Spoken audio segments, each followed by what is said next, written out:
and the omnibus. So I was forced into the Archers when I was a child. And look, it's come back to bite me later on. I'm awash with the stuff.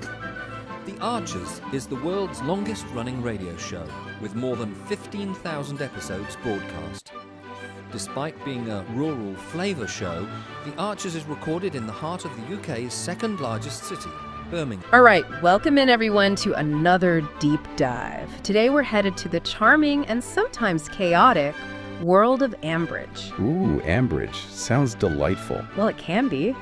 Thanks to one of our fantastic listeners, we've got our hands on some audio straight from the source, BBC Radio 4's The Archers. The Archers. A classic. Oh yeah, it's like a window into village life, all its little dramas and secrets. We're basically eavesdropping, but, for educational purposes. I love it. A deep dive into the heart of Ambridge. What could be better? Exactly. We're going to dissect these conversations, see what's really going on and why it matters, not just to the people in Ambridge, but maybe even to us out here. Because let's be real, no matter where you live, small town life has its own special kind of drama, right? Oh, 100%. We're talking about community, those unspoken rules, the way relationships work, and how people just deal with life's curveballs when everyone knows your business. It's that human element. Ambridge might be fictional, but the way these characters react, well, it's something we can all relate to on some level. Okay, so let's jump right in. First up, we've got some serious cricket drama brewing. Ooh, cricket drama. That sounds intriguing. It is. Freddie, the new captain, well, he's not exactly winning any popularity contests right now. Oh, why is that? He's just kicked Jolene off the team. Apparently she missed 2 practice sessions. Nets, they call them. Uh-oh, 2 strikes and you're out. You got it. But Jolene's not having it. She's arguing that one of the missed practices shouldn't count because this new rule was sprung on them. Which, fair point, new rule. How well was it communicated? Right, like when does a rule actually become a rule? It's that balance between structure and fairness, especially in a small community where everyone's connected. So what's Freddie's excuse? He's all about the rules, claims he checked with Lily, Lillian. Yeah. And she said the rule was in effect.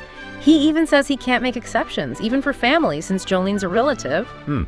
Sounds like he's trying to cover his bases, maybe avoid a tough conversation. You could say that, but hold on, because this is where it gets good. Turns out Tracy, another player, who's actually pretty decent, she missed a practice too. No way. So is Freddie going to boot her off too? Well, that's the million-dollar question, isn't it? Talk about putting his money where his mouth is. If he's all about the rules, there shouldn't be any special treatment. Oh, this is going to be juicy.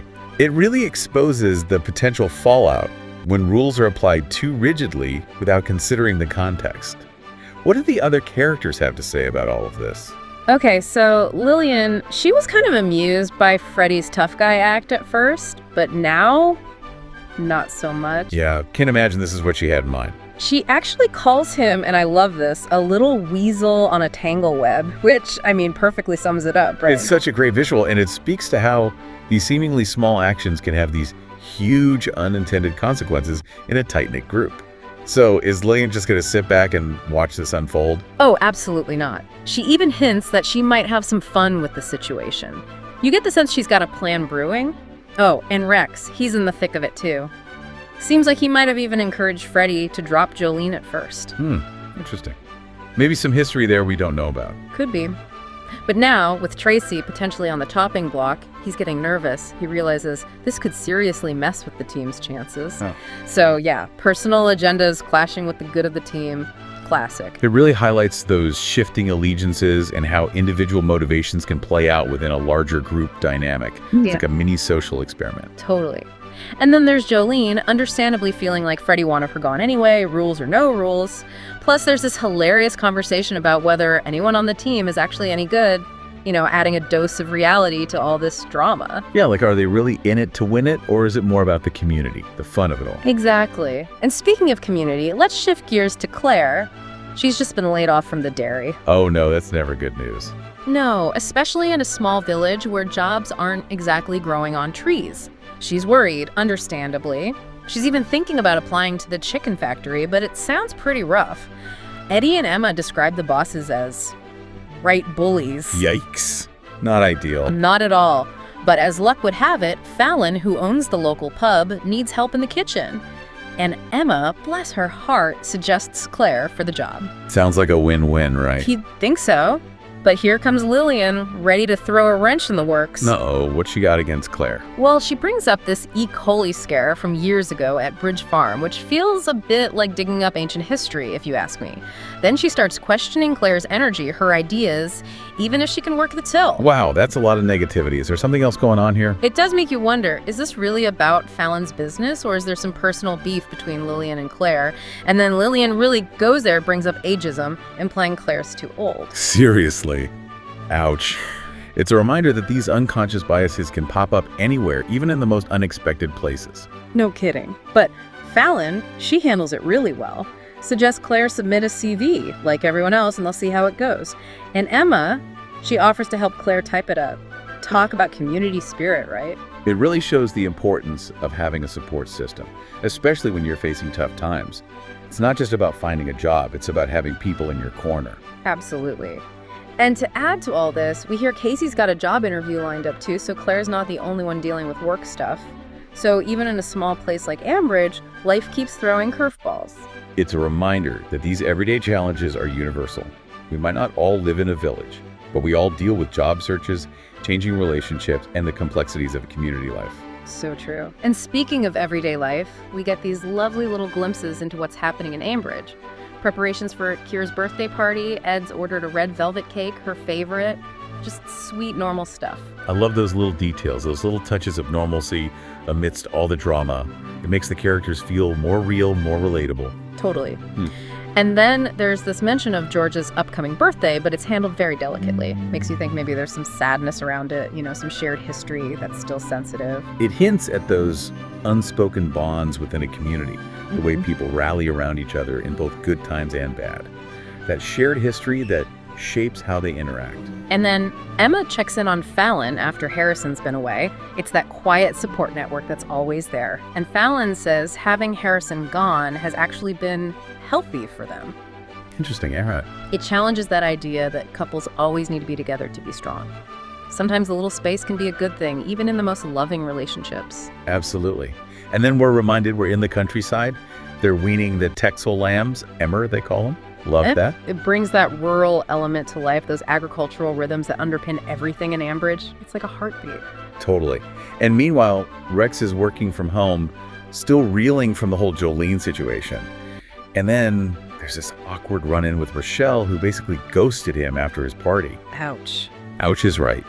Modern dating woes, even in a place like Ambridge.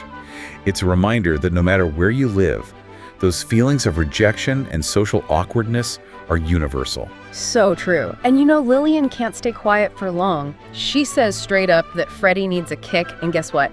She and Tracy have already rescheduled that team meeting, part of Lillian's master plan, she says. Oh, Lillian, always the puppet master. She's not letting this go. You can bet she'll use this opportunity to teach young Freddie a thing or two about managing people, not just rules. Oh, for sure. So after all this, what are the big takeaways for our listeners? What's the Ambridge wisdom for us all? Well, I think this little peek into Ambridge shows us that even in a place that seems peaceful, there's always something bubbling beneath the surface. The cricket drama shows how a small rule can turn into a huge mess of emotions and consequences, and how everyone's got their own agenda. And Claire's job search, that highlights how easily our personal views, even biases we might not realize we have, can affect how we see others and their abilities. It's a reminder that even in a close community, things aren't always what they seem. Absolutely. And for me, those light bulb moments come from seeing how quickly a straightforward situation can spiral out of control. Like with Freddie, he thought he was just enforcing the rules, but look what happened. And the way people judge Claire, it makes you think, are we all guilty of that sometimes? Judging without really knowing the whole story. Right, because everyone brings their own baggage, their own experiences to every interaction. We don't always see things objectively. And that's something to keep in mind, not just in Ambridge, but in our own lives.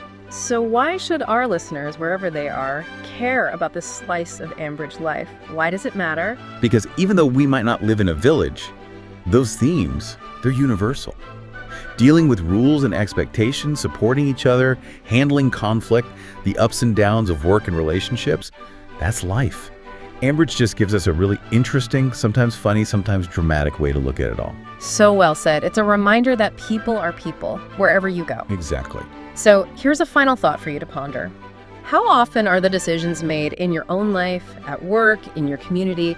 how often are they really objective? Or are they shaped by things that aren't being said, by personal histories, hidden agendas? Think about the tangle webs in your own life, the things that might be influencing things without you even realizing it. This little trip to Ambridge, it gives us a lot to think about, doesn't it? It does. It's a reminder that there's always more to the story than meets the eye. Thanks for joining us for another deep dive. We'll see you next time. Bye, everyone. So, what are you doing now? Just getting ready for the next episode. Just And, moving mics around again. So, what do you do? I do the spot effects on the arches. Are you what we call Foley then? Kind of. Yep. That's, Okay. And these are all part of the paraphernalia of production. yep. That's the ball bar. This one. Yep, that's. I mean, Hayley so wanted to be in their own place when their baby came. It's due in 2 months. Not much chance of that now. I mean, it would have been a stretch for them financially, mind you. Oh, I just wish there was something practical I could do to help them, Caroline. I think The Archers has had this immense popularity over the years, basically because it has always very accurately reflected the reality of life and living in a rural community at whatever